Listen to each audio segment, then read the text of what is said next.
Welcome back. This is Chicken Philosophy. Martin Luther, part 43, in which I will pick up right where Gwydion left off in part 32. So if I recall correctly... Oh, hey, Pymander. You're recording Buddhist Books podcast? Yeah. What are you reading today? Oh, Mahavaga 7. Still doing the part where Lord Buddha's going into all the different possible situations that could come up that would result in losing the katina privileges. What are the katina privileges? The katina... I guess katina itself means privileges, but there's the katina cloth, which I guess is the privileges cloth, that because there's the rainy season, and so all the monks' robes get wet. So when the rainy season ends, there's a period of 2 weeks or however long where they get an extra robe that is like beyond what they're normally allotted, and but you can lose your katina privileges if you don't do it all just right. And so it's a lot. I mean, it's going on and on and on. Sounds exciting. How about you? Oh, Martin Luther just started with his commentary on St. Paul's letter to the Galatians. Who are the Galatians? Apparently, it was people from Gaul, what we now call France, who lived in Anatolia, which, if I'm not mistaken, we now call part of Turkey. All right. I think I noticed a little bit of French and Arabesque music when you started it in the last one. You saw that? Of course, I watch all of them. Oh, that's nice. That's nice. I watch yours too. So what incense you got today? Today, I was thinking we'd go with some of this Oro Shika tea rose incense. Nice. And you? I'm going with the Manjushri. I haven't lit it yet though, because I do these before I actually start recording. I got to turn the camera horizontal and all that. So it sounds like you and I are both reading something we're not that interested in today. I don't know. Sometimes it's interesting. Next time, it's going to be Shingon Buddhism. So we're doing 274 today, and so 275 is going to be Shingon. That's usually at least interesting. Yeah, I enjoy the Shingon episodes for sure. Next on Chicken Philosophy after the Martin Luther, we've got Tao Te Ching. So we're both doing something a little boring and lame today, and looking forward to something a little more interesting next time. That's true. Why do you suppose we do this to ourselves? I don't know. I mean, in the old days when we were assigned something in school, we just flat out wouldn't read it. And then we spent decades only reading things that piqued and held our interest, which was pretty much just Dune and Isaac Asimov and the Judas Unchained and, the... Pretty much just good sci-fi. Yeah, I don't know, swinging the pendulum the other way and insisting on reading things, even though it's the most boring thing we could possibly imagine reading. The eternal quest to find the babies in the bathwaters. Or trying to find the needle in the haystack, or... That's easy, just get a magnet. The grain of salt on the beach. Maybe... overcoming our need for any sort of gratification and entering into a kind of trance state of total acceptance of whatever. Yeah, maybe we could approach it that way as a meditative practice. All right, well, I'm going to get started with this thing. I hope that you enjoy your Mahavaga 7 in spite of, how the previous episode was. All right. Have fun, or try to, and, looking forward to the Tao Te Ching too. As am I. Well, have a good one, Pymander.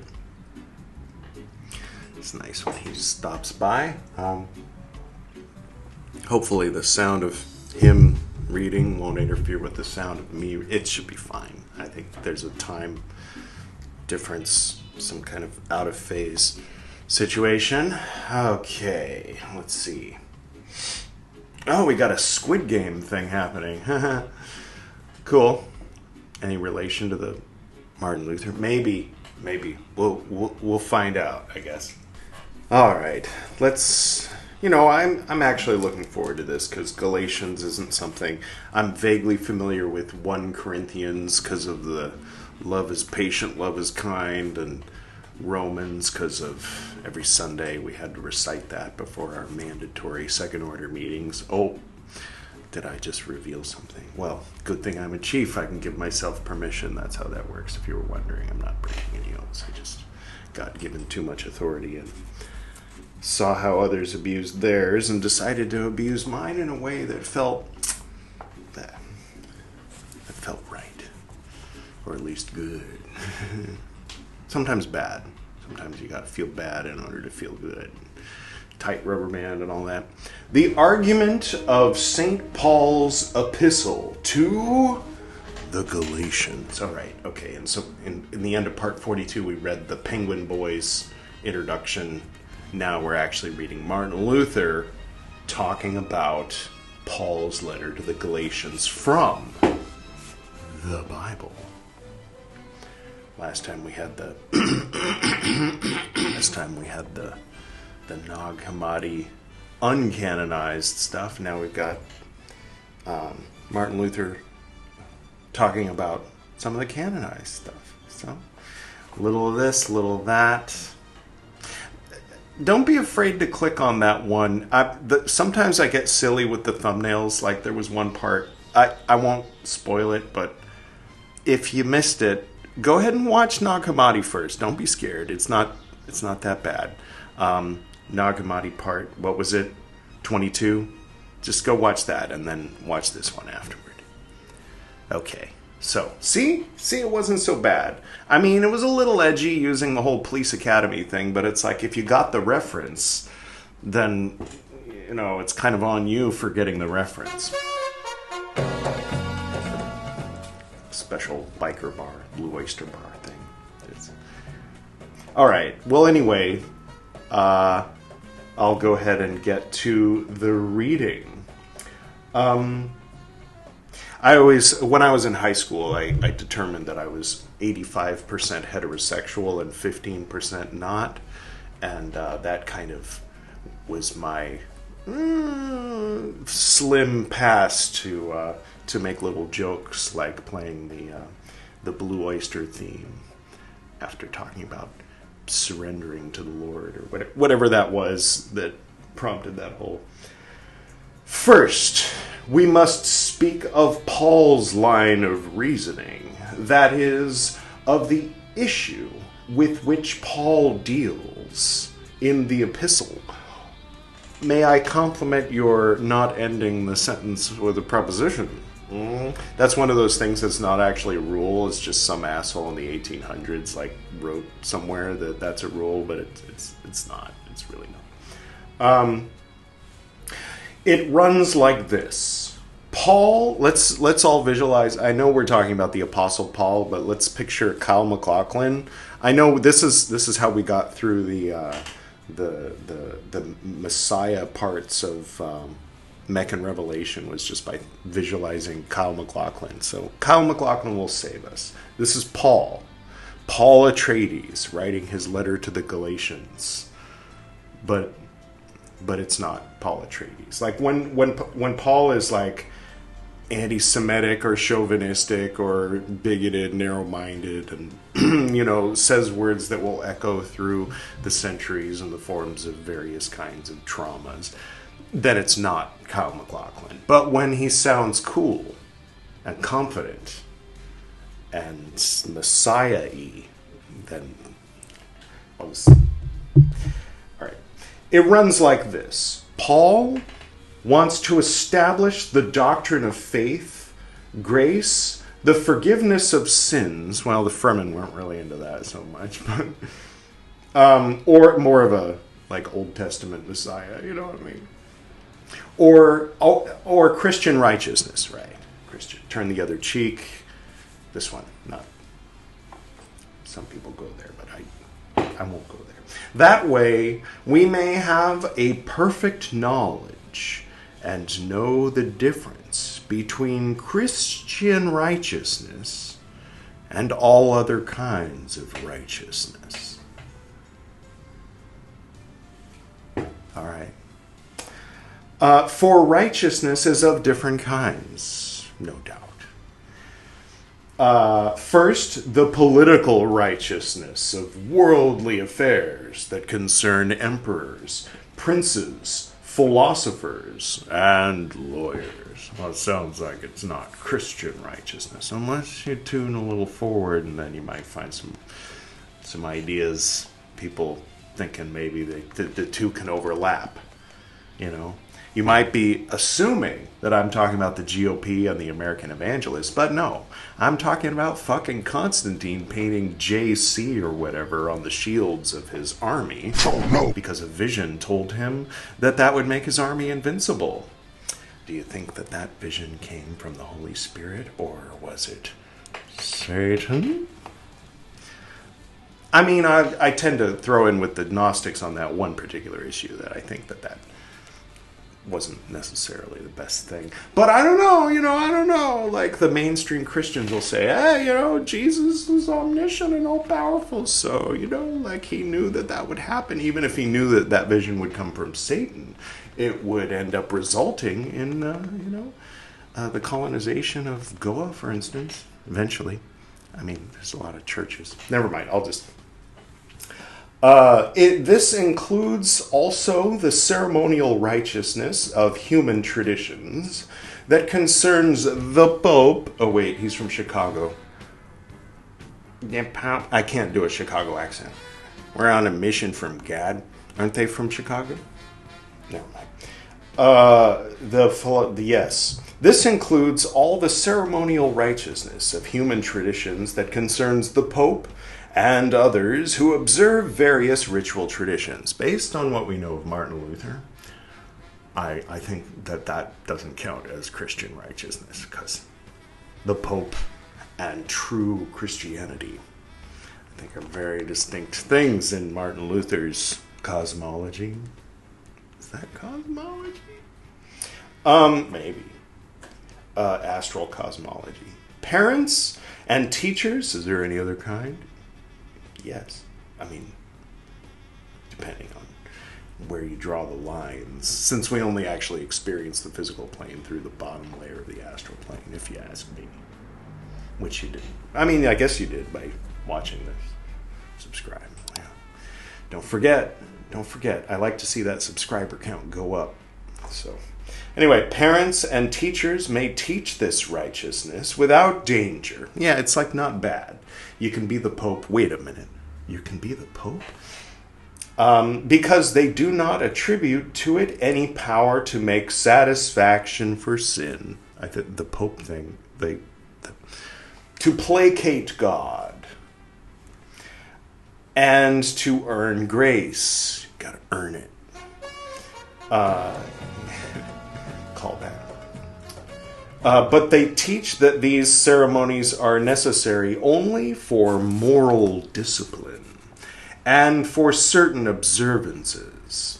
There is, in addition to these, yet another righteousness, the righteousness of the law, or the 10 Commandments, which Moses teaches. Where are you going with this, Martin? We too teach this, but after the doctrine of faith, right? The law came through Moses. Grace and truth came through Jesus Christ. We've heard it in every Mass since the beginning of Constantinian Christianity, right? But this most excellent righteousness... Sorry, I was making a reference to Gwydion's thing. Righteousness. If you want to listen to Gwydion do Hark the Herald Angels sing over the Nightmare on Elm Street theme, you can click right there. Might be a little better than this. More uplifting, anyway. No, I'm just kidding. I mean, genuinely, I'm kidding about that. Over and above all these stands the righteousness of faith, or the righteousness of Christians. I'd say and or, because, the righteousness of the faith of, like, Hare Krishnas isn't exactly in name the same as the righteousness of Christians, but it is the righteousness of faith. We do this because they are all contrary to this righteousness, both because they proceed from the laws of emperors, the traditions of the Pope, and the commandments of God, and because they consist in our works and can be achieved by us with, quote, purely natural endowments. No silicone here. End quote. As the scholastics teach, or from a gift of God. For these kinds of the righteousness of works, what? Too are gifts of God, and are all the things we have. Okay, let's see if I can remember. So, the laws of emperors, do our modern, laws of Congress and shit count as that? I guess, let's say. The laws of the Pope, the Italian thing in Rome, and the laws of the Old Testament. Let's just say, I don't want to get this video flagged. And then fourth is the righteousness of works, the things you do. But we've read enough Martin Luther to know that, while an expression of the righteousness of Christians, is not itself the righteousness of Christians, because it can be faked. You could be doing it for some other reason than an expression of faith. You could be out there going, hey everybody, look at how well I'm cleaning off the back of this horse for Jesus. But never mind. You know what I mean? I don't know what I mean. But this most excellent righteousness, the righteousness of faith, which God imputes. Use the word impute today in casual conversation. It's my challenge to you. To us through Christ without works is neither political, nor ceremonial, nor legal, nor work righteousness. Those are the four. Okay. But is quite the opposite. The opposite of government, religion, and doing things? Let's find out. It is a merely passive righteousness, while all the others listed above are active. Oh, okay. For here we work nothing, render nothing to God. We only receive and permit someone else to work in us, namely God. Now he's getting into the Hafiz a little bit, except for the working part. Therefore, it is appropriate to call the righteousness of faith, or Christian righteousness, quote, passive, end quote. This is a righteousness hidden in a mystery which the world does not understand. In fact, Christians themselves do not adequately understand it or grasp it when they find themselves tempted. Therefore, we must continually teach and practice it. Anyone who does not cling to it or lay hold of it in afflictions and terrors of conscience cannot stand, for there is no comfort of conscience so solid and certain as is this passive righteousness. Sidebar.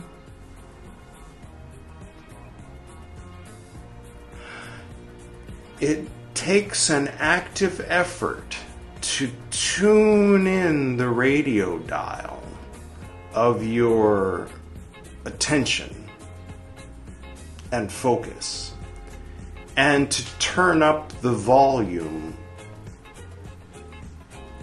in order to passively receive this kind of righteousness. I would put in as a footnote. Not disagreeing, actually, not talking too much shit. Sometimes Martin Luther, a broken clock and all that, twice a day. It says 4:20. Never mind. For there is no comfort of conscience so solid and certain as this passive righteousness. But such is human weakness and misery, that in the terrors of conscience and in the danger of death, we look at nothing except our own works, our worthiness, and the law. Yeah. I mean, Jesus works as well as any other kind of mandala. No.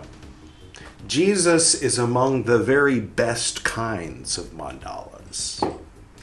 But yeah, the same could be observed from a Upanishad-based, or Buddhist-based or Taoist-based, or a number of other, I think that there might be some who would hold it in that's interesting, because I think that's one of those things where there may be traditions out there that perhaps are older that would say, okay, now you're at the end of your life, sir. Like if you were the person appointed to guide someone through their last moments, right? Instead of the Catholic priest saying, okay, confess your sins, right? They might say, just think about all the great things you did, the things you accomplished. You graduated magna cum laude. You had 4 beautiful, strong, whatever, you built this corner of the house that one time. Just take pride. Go cross over in a state of taking great pride in your accomplishments. There might be some out there.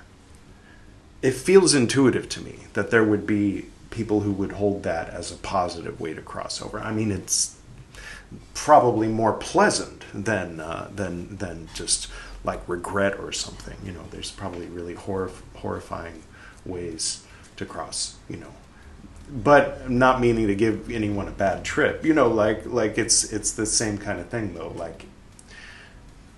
It's better than nothing, or it's maybe nothing is better than that. Probably. I mean, literally nothing. If you can get yourself to think about nothing as you're crossing over, that's probably better than thinking about your accomplishments.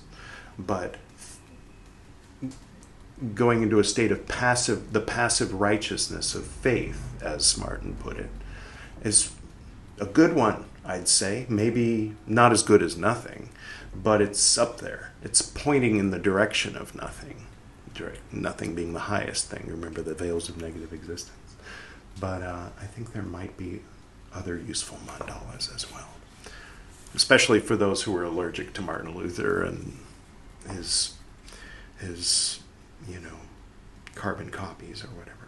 When the law shows us our sin, our past life immediately comes to our mind. Oh, Martin Luther believes in reincarnation.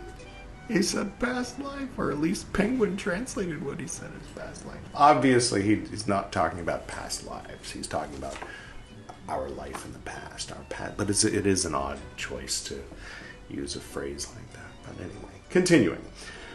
Then the sinner, in his great anguish of mind, groans and says to himself, quote, "Oh, how damnably I have lived," end quote. No, that's a footnote. "If only I could live longer, then I would amend my life," end quote. All right. Yeah. That's a fair thing to think and an okay thing to think.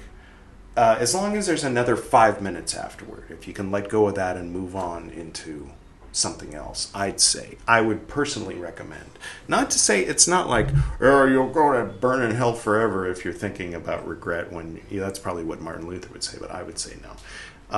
It's just less pleasant. It's like if you're going to go on a roller coaster or like a water slide, like a very steep but safe, water slide, and you only get to go on once, and today's your day, then I would say cross your arms, cross your ankles, stretch out as much as possible, and just smile, You know what I mean? Like, otherwise, like, just as advice toward encouraging the possibility of it being an overall positive experience. But it's not that important in the end. Like the next day when you're at lunch and someone's like telling you a really deep, involved story about what happened to their cat that morning, you probably aren't even going to be thinking about the water slide. So it's like as important as a water slide, Okay. What? Random shit. I don't know. For myself later. Hopefully I'll watch this. Then the sinner in his... Yeah, we read that. Ergo, human reason cannot stop looking at active righteousness. Right. That's intuitive, but only in a state of ignorance. Because if, like I said, the radio dial, the volume, if you have come to practice tuning in the radio to that frequency and turning up the volume, then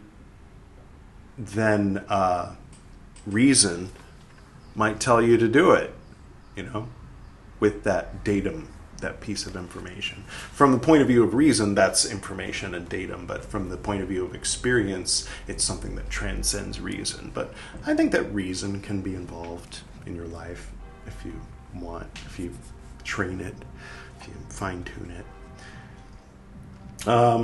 Right. That is its own righteousness. Here, Martin Luther's got his whole, like Carl Jung, I am the tiniest little crusty piece of shit at the bottom of the black part of Malkut. That's Edward, that's Martin, that's Carl. And Jesus is the yellow one, and God the Father's the white one, who I'll never be able to comprehend, rather than realizing that we are all, in fact, the whole thing. And there's a flow that moves through everything, Like water. We're water, like it rains, we drink water, we pee, the ocean evaporates. We're part of the water cycle, or the Holy Spirit cycle, if you're in that vernacular. No, I don't know. What? Satan, what? Oh, we're going to get to Satan. That's fun. So deeply is this evil, it can shift its gaze to passive. Nor can it shift its gaze to passive. Reason cannot shift its gaze to passive. False. That is Christian righteousness, but it simply rests in the active righteousness. Generally speaking, that's true, but as I pointed out, not necessarily. So deeply is this evil. Reason is evil, Martin. Okay, now he's getting into that familiar Protestant territory. So deeply is this evil rooted in us, and so completely have we acquired this unhappy habit. Okay. If a flawed reason is an unhappy habit, I'm okay with calling it evil, but it's a bit much. Taking advantage of the weakness of our nature, Satan increases and aggravates these thoughts in us. Martin, that's just your hormones. You don't have to blame everything on Satan. Never mind. Then, or the beer. Then it is impossible for the conscience to avoid being more seriously troubled, confounded, and frightened. Yeah, like a bad acid trip. It's true. You can give yourself a bad trip. And it's better if you can clean your conscience, and it does help to do good things. But yeah, there is a deeper process, whether it's what he's talking about or something else. There's a more subtle internal process that is ultimately more important than whatever works you do toward making amends. As far as as far as whether you have a bad trip or not. I mean, not necessarily as far as like balancing some kind of objective macrocosmic karmic thing. You know, like if you're Genghis Khan and then in your next life you're like, oh man, I gotta work on myself. And, ooh, okay, let go of my guilt. Forgive myself. Oh, now I'm fine. Yeah, I was Genghis Khan, but now I'm fine. It's cool. Everything's groovy. Like, no, you might need to be like a hospice care worker for like 100,000 lifetimes or something, like before you can actually be square with the rest of us in the universe on the level in which we're separate from Genghis Khan. That within us, which is Genghis Khan, still might have some work to do in order to... I know it's Genghis or whatever. Who cares how you pronounce it? For it is impossible for the human mind to conceive any comfort of itself, or to look only at grace amid its consciousness and terror of sin, or consistently to reject all discussion of works. To do this is beyond human power and thought. Indeed, it is even beyond the law of God. For although the law is best of all things in the world, it still cannot bring peace to a terrified conscience, but makes it even sadder and drives it to despair. For by the law sin becomes exceedingly sinful. Parentheses, Romans 7:13. End parentheses. Now that's a backhanded compliment for those who follow the Old Testament, if I ever heard one. It's the best thing in the world, which is why you're all so depressed. What, Martin? Come on. No, I know. That's their whole selling point. Or, yeah. Therefore, the afflicted conscience has no remedy. I mean, the Christian selling point is like, once you realize what a piece of shit you are, then you realize there's no way for you to be redeemed unless you cross over and become Christian. Then you're okay. But yeah. Therefore, the afflicted conscience has no remedy, right, against despair and eternal death, except to take hold of the promise of grace offered in Christ. It's like, I don't know, you can like a thing without necessarily using it as some kind of spiritual blackmail to, you know what I mean? Like, I don't know, let's think of something innocent. Oranges, an apple, you know, yeah, not the, you know, like an actual, the fruit, an apple, not making a Genesis thing, not making a Tim Cook or whatever. You know what I mean? Or that guy who died, what was his name? The one who wrote that book. Everybody was like, oh, I want to be like Steve Jobs, that guy. Never mind. What's my point? Yeah, you can like apples. You can be like, yeah, you know, it's my favorite fruit. But then when someone like Martin Luther comes along and says, you will burn in hell, and or you will be in a state of emotional despair and agony without the grace offered to you by this fruit. I can be like, Martin, what are you doing? I like the fruit, but I don't like the sales pitch. You know what I mean? That is this righteousness of faith, this passive or Christian righteousness, which says with confidence, quote, I do not seek active righteousness. I ought to have and perform it, but I declare that even if I did have it and perform it, I cannot trust in it or stand up before the judgment of God on the basis of it. Thus I put myself beyond all active righteousness, all righteousness of my own or of the divine law, and I embrace only that passive righteousness, which is the righteousness of grace, mercy, and the forgiveness of sins. End quote. That point of view can be seen, echoed, in one who criticizes or condemns the idea of, do I have a pen? The idea of, like, if you're miserable at work or whatever, you're like, there's no way out, you know, like you're just trying to make it till you're like whatever age you need to be to get a good 401k in order to, you know, not starve, you know, like you're just kind of like in a rut and a cycle, and there's like nothing really good going on, you know, like then you take a pen and you go like this, right? And like people in the office might look over at you like, it's weird.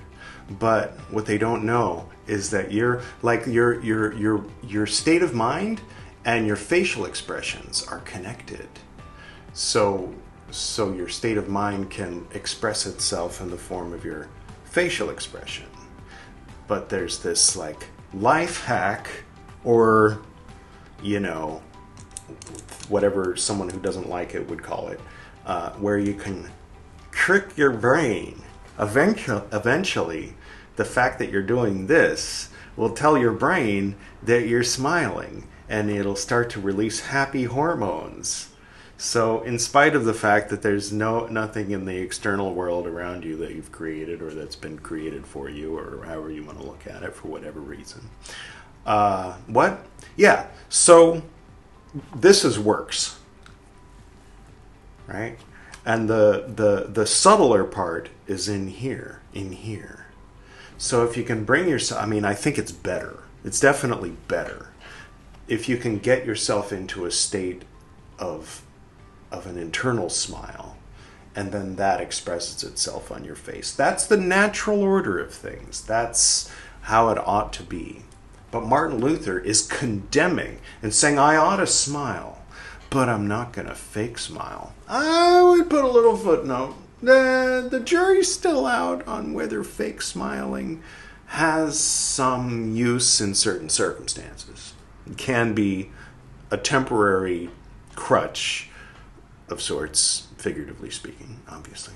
I mean, how would you use this as a crutch? Unless you're a smurf. It's a smurf crutch, right? Like a staff, wizard staff for a smurf. You stick it in your mouth. I'll just keep reading. In other words, this is the righteousness of Christ and of the Holy Spirit, which we do not perform, but receive, which we do not have, but accept, when God the Father grants it to us through Jesus Christ. Editor Edward, can you show like a really brief video of an example of Fred or BT receiving this particular current by way of an active action?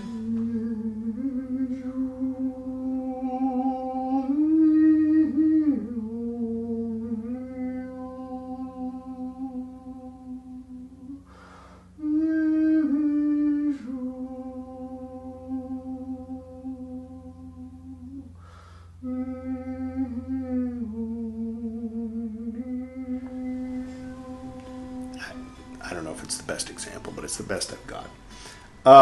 In other words, we read that already. God the Father, Jesus Christ. Did I read that already? I hope so. As the earth itself does not produce rain and is unable to acquire it by its own strength, worship, and power, but receives it only by a heavenly gift from above, so this heavenly righteousness is given to us by God without our work or merit. As much as the dry earth of itself is able to accomplish in obtaining the right and blessed rain, that much can we men accomplish by our own strength and works to obtain that divine, heavenly, and eternal righteousness. I just had a thought. I had students 20 years ago, 25 years ago, who were obsessed with the Nag Hammadi and obsessed with, like, pointing out all the little things that are different between the canonized gospel and the Nag Hammadi, right? And the thing is, the fantasy of being of being in one of the ancient Gnostic orders can lead one to the initiatic esoteric Christian-based orders, which maintain the element of the certain aspects of the idea of like the personal relationship, the initiation into a secret order, stuff like that, which are classic, like as described by Ignatius or Athanasius or whatever. That's like part of the definition of like Valentinian Gnosticism or whatever, but it's made by and for Orthodox Christians, generally speaking. And so that's the language they're working with as they're building the Gnostic, like what they imagine to be that sort of current underneath or behind in the basements of the West, right? Am I making sense? So then you have Nag Hammadi, and then you have people who are obsessed with like, no, don't talk so much about the New Testament of the Bible. Let's talk about the Nag Hammadi. This is where the real stuff is. That was when I first encountered a student in that, coming from that position. And at that time, my focus was on bringing down the barrier, helping them to, when I was presuming to do things for other people. Now it's like, I don't know, take it or leave it. If you want it, here, like throwing it out there on YouTube. And if it's useful to anyone, great. If it's not, great, whatever. But back 25 years ago, I was in the position in that organization where I was a teacher and guide, and my intuitive Holy Spirit, whatever, and perhaps the based on, trying to reconcile, like, okay, so that was part of it, was the thing that they were wanting to get into, the thing that they were on their way to get into was an organization that was largely Orthodox based, generally speaking, Protestant, mostly Catholic or Roman Catholic. But they're coming from, the Roman Catholics. This stuff was in the secret archives of the Vatican, kind of thing. And so I wanted to help them bring down the walls, partly because it was a binary that they were stuck in that they couldn't get out of, and one of many different kinds of binaries that one can get stuck in and not be able to get out of, which can prevent, doesn't necessarily have to if you can transcend it and keep it in its world, but inhibits one from their ability to be like a drop dissolving into the ocean, which is all of us, which is all levels, right? And at the same time, it would definitely, on a very like earthly level, have inhibited their ability to have any kind of theological or philosophical conversations that aren't antagonistic with the rest of the group, should they make it all the way up to the higher grades, right? So it was twofold. That was kind of what, if you're wondering, like, how did he, who is this guy? How did he get this way? Like, I remember there was one guy I met at a coffee house, and he was talking to me for like an hour, and he was like frowning, and he's so confused. And he's like, but you're an intelligent person, but you don't like reject these terms, and you think in these terms, and you give respect to this. Who are you? Like, where, how did you get this way? Like, what subculture are you from? I don't recognize. And then I said something about being, he's like, what do you do with your time? I'm like, well, I'm in this Golden Dawn group. He's like, there it is. He's like, that's that what Crowley was in, right? And I'm like, well, I mean, he was in it, but like, when you think of him, you think of the stuff he did afterward. Like it's sort of like if you identify Jesus only as by the fact that he was Jewish, it's an important piece of information in his biography, but it's not the most important thing. Like, or maybe it is. You know what I mean? But what am I saying? Maybe the same with Crowley can be said. But the point is, yeah, that's how I got this way. So what I'm saying isn't necessarily useful for everyone, or like my spin, my bias that I default back to when I'm not like trying to do anything, when I just talk and see what comes out of my mouth. It tends to be rooted in the fact that that is part of my experience. And then, but I think that it's drifted into a territory where it seems more like I'm more in agreement with the Orthodox than with the Gnostic.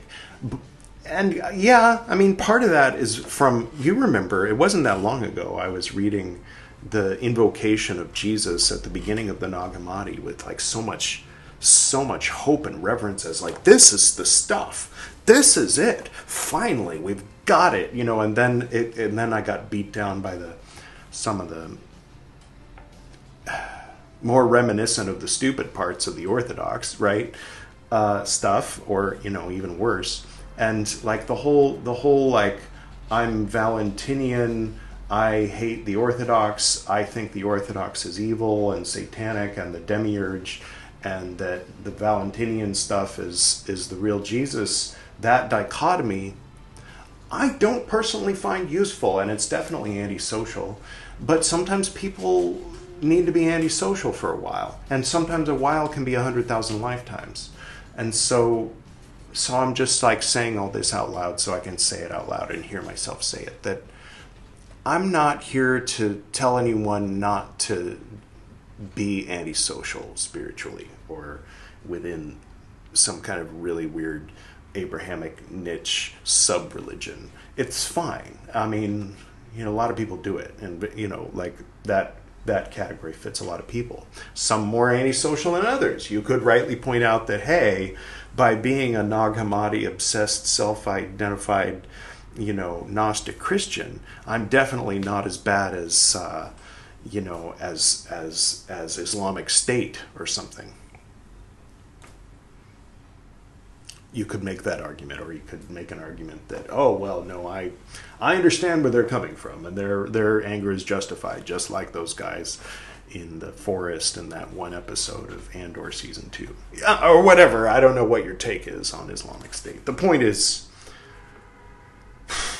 I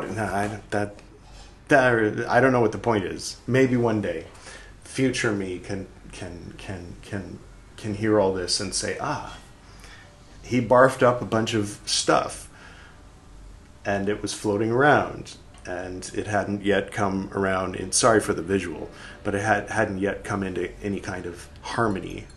I want to say geomantic harmony for some reason, but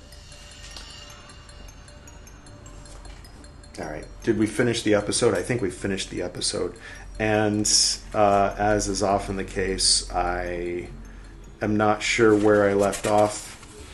It's somewhere on this page, so it's going to be up to BT, who will be doing part 44, 2 4s, to figure out where I left off and to pick up there in the next episode of Martin Luther on Chicken Philosophy. So if you want to watch the episode that Pymander was recording when we met up with him just now, if you want to hear me continue talking for some reason and are okay with it not being very interesting, not even as interesting as this was, I don't think, but Buddhist, so that's nice. You can click right there. That's Mahavagga 7 part 3. And spoilers, he didn't know it when we were talking to him, but I know, because of time and stuff, that was the last episode of Mahavagga 7. The third and final episode of Mahavagga 7. He's done once that episode is finished, he's done talking about all the little ways that you can lose your katina cloth privileges. So next, it'll be something.